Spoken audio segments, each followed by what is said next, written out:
নমস্কার বন্ধুরা, আমার নতুন একটা ভিডিও তোমাদের সকলকে জানাই স্বাগত। আজকে রয়েছি পশ্চিম বর্ধমানের দুর্গাপুরের একটি জায়গায়। শহর থেকে একটু বাইরে এসে একটা সুন্দর প্রাকৃতিক পরিবেশে একটি গড়ে উঠেছে পার্ক। এই জায়গাটি হচ্ছে কমলপুর। কমলপুরে আসতে গেলে তোমাদের বেনাচিতি থেকে যে ঝাঁঝরাগামী বাসগুলো ছাড়ছে সেগুলো ধরতে হবে, বা সিটি সেন্টার থেকে তোমরা বেনাচিতি আসবে, বেনাচিতি থেকে আবার এই ঝাঁঝরার বাস ধরে তোমরা যেতে পারবে কমলপুর এই পার্কটিতে। এই জায়গাটির নাম হলো ওমস অর্গ্যানিক গার্ডেন। এখানে 20 টাকা দিয়ে টিকিট কেটে আমরা ভেতরে ঢুকে পড়লাম। চলো ভিডিওটা স্কিপ না করে তোমরা দেখতে থাকো ভিতরে কি কি রয়েছে। আর দেখো কীরকম ভিড় রয়েছে এখন। এরিয়াটা কিন্তু বিশাল বড়।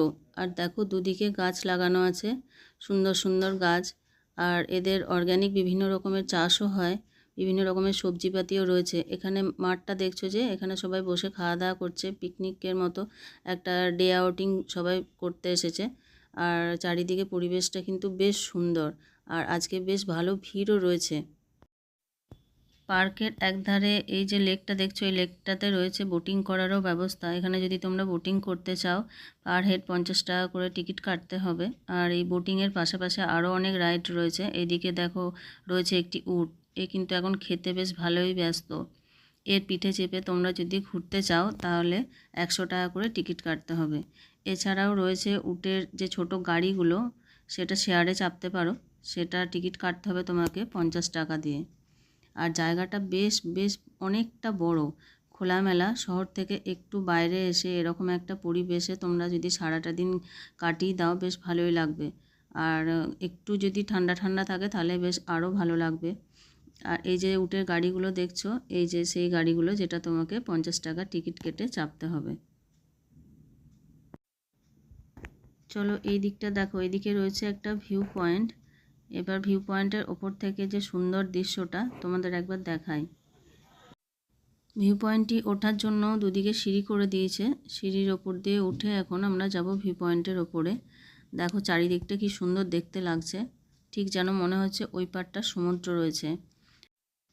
আর এর মাঝে চারিদিকে এই সবুজ গাছের যে দৃশ্য, এই দৃশ্য যেন আরও দৃষ্টি আকর্ষণ করে তুলেছে। আর এই ধারে রয়েছে দেখো ধান ক্ষেত, এখানে চাষবাস করা হয়। আর ভিউ পয়েন্টের ওপর থেকে তোমরা এরকম সুন্দর একটা ভিউ পেয়ে যাবে। চলো দেখতে থাকো পার্কে আরও কি কি রয়েছে। এই পার্কটি কিন্তু রোজই খোলা থাকে। আর এখানে রয়েছে আদিবাসী নৃত্যেরও ব্যবস্থা, তবে আজ আমাদের সেটা দেখার সুযোগ হয়ে উঠল না। সুতরাং তোমরা বুঝতেই পারছো যে এখানে এলে সমস্ত কিছুর মেলবন্ধন তোমরা পেয়ে যাবে। এই যে বাচ্চাদের ছোট ছোট রাইডগুলো দেখছো, এগুলো কিন্তু ফ্রি। এগুলো বাচ্চাদের কোনো চার্জ নিচ্ছে না। কিন্তু বোটিং বা উটের পিঠে যদি তোমরা চাপতে চাও, বা ডবল ডেকার যে সাইকেলগুলো রয়েছে সাইকেলিং যদি তোমরা করতে চাও, এগুলোতে কিন্তু চার্জ লাগছে। আর এটা বাচ্চাদের জন্য সম্পূর্ণই ফ্রি। এই পার্কের একধারে বিভিন্ন রকমের কটেজও তৈরি হচ্ছে। চলো তোমাদের এবার দেখাই কটেজগুলো। যদি তোমরা এখানে থাকতে চাও তো এখন টেন্টে থাকতে পারো, টেন্টে থাকারও ব্যবস্থা রয়েছে, তবে সেটা আগে থেকে যোগাযোগ করে অবশ্যই আসবে।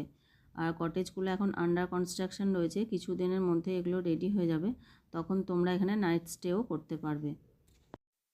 তোমরা যদি সকাল সকাল পৌঁছে যাও তাহলে এখানে ব্রেকফাস্টও করতে পারো, আর রয়েছে লাঞ্চেরও ব্যবস্থা। সুতরাং খাওয়া দাওয়ার কোনো চিন্তা নেই, তোমরা ভিতরেই খাবার দাবার পেয়ে যাবে। এখানে একটা রয়েছে কমিউনিটি হল, যেটা বিভিন্ন রকম অনুষ্ঠানে ভাড়াও দেওয়া হয়।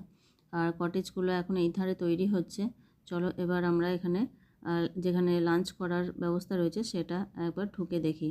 দেখো ওদের ডাইনিং এরিয়া কিন্তু বেশ সুন্দর এবং পরিষ্কার পরিচ্ছন্ন।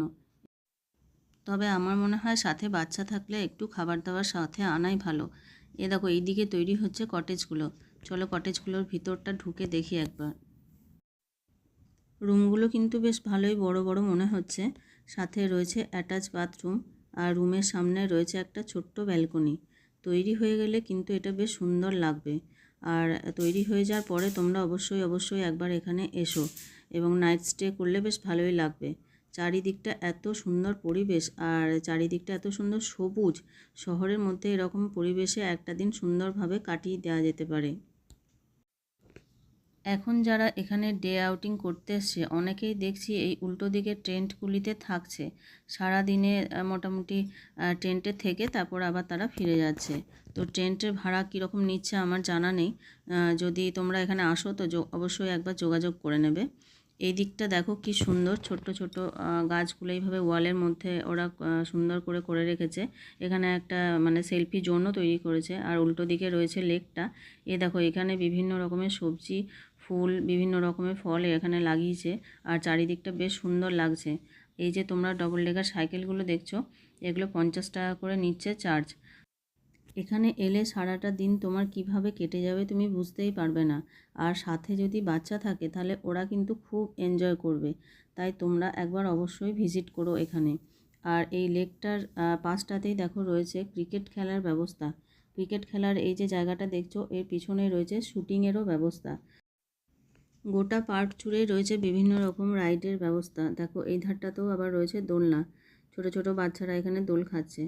আর এই দিকে রয়েছে টেন্টগুলি। চলো তোমাদের টেন্টের পাশ দিয়ে একবার নিয়ে যাই। টেন্টের ভেতরে যেহেতু লোকজন রয়েছে তাই তোমাদের ভিতরটা আমি দেখাতে পারছি না যে টেন্টের ভেতরটা কেমন, তবে দেখে বেশ ভালোই মনে হচ্ছে। সাথে ভিতরে অ্যাটাচ বাথও রয়েছে। তো তোমরা টেন্টে থাকতে গেলে অবশ্যই একবার যোগাযোগ করে নেবে এখানে টেন্ট সে সময় ফাঁকা আছে কি না। আর এই পাশটা দিয়ে দেখো রয়েছে একটা সুন্দর ফাঁকা এরিয়া, এখানে সবাই বাইরে বসে খাওয়া দাওয়া করছে। এখানে ছোটদের পাশাপাশি বড়রাও দেখছি বেশ সুন্দর এনজয় করছে এই সাইকেলটিতে। তোমরা এখানে টিকিট কাউন্টার থেকে টিকিট কেটে নিয়ে তবে ভেতরে এন্ট্রি করবে। এছাড়াও যদি তোমাদের কিছু জিজ্ঞাসা থাকে তো এদের এখানে অফিসেই জিজ্ঞাসা করে নেবে। এদিকেও রয়েছে দেখো বিভিন্ন রকম বাচ্চাদের রাইডগুলো। তো ভিডিওটা এখানেই শেষ করছি। ভিডিওটা কেমন হয়েছে অবশ্যই কমেন্ট করে জানিও। শেয়ার এবং লাইক করার অনুরোধও রইল। আর চ্যানেলে নতুন বন্ধু হয়ে থাকলে সাবস্ক্রাইব করার অনুরোধও রইল। তো তোমরা একটা দিন অবশ্যই এখানে কাটিয়ে যাও, দেখো বেশ ভালো লাগবে। অবশ্যই অবশ্যই একবার এসো এই কমলপুরের ওমস অর্গ্যানিক গার্ডেন্সে।